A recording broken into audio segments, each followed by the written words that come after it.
মানুষ এখন দেখতে চায় যে তাদের জন্য আমরা কি করলাম, দেশের জন্য আমরা কি করব।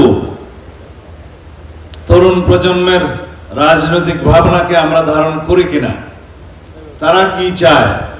এই সমাজকে এগিয়ে নিতে গেলে বাংলাদেশের সেই তরুণ সমাজের চিন্তাকে আমরা ধারণ করতে হবে। আগামীতে এই বাংলাদেশকে তারা কিরকম দেখতে চায় সেই ভাবনাকে আমরা ধারণ করব।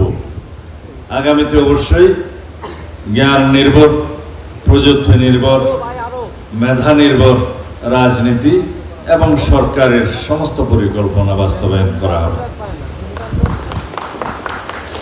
আগের মতো শহীদ রাষ্ট্রপতি জিয়া রহমান বলেছিলেন যে I will make politics difficult for the politicians. এটাই হচ্ছে সেটা, যে পলিটিশিয়ানরা শুধু মাঠে ঘাটে মঞ্চে বক্তৃতা দিয়ে চলে যাবে আর মানুষ প্রতারিত হবে, দেশ কিছুই পাবে না, সেই রাজনীতির জমানা শেষ।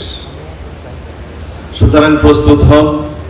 আপনারা এখানে যা লিখেছেন এই সমস্ত কিছু বাস্তবায়নের জন্য অত্যন্ত সততার সাথে আপনাদেরকে সমস্ত পরিকল্পনা প্রণয়ন করতে হবে।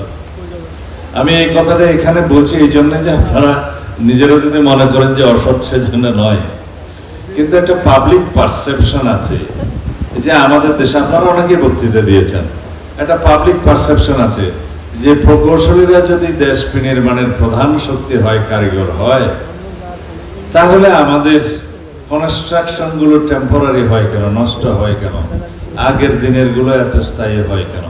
এটা অবশ্যই মানুষের জিজ্ঞাসা। এই পারসেপশনটাকে আপনাদের পাল্টাতে হবে। এই পারসেপশনটাকে পাল্টাতে পারলে আমরা অনেক দূর এগিয়ে যাব। একই বাজেটে আমরা 3 গুণ কাজ করতে পারবো।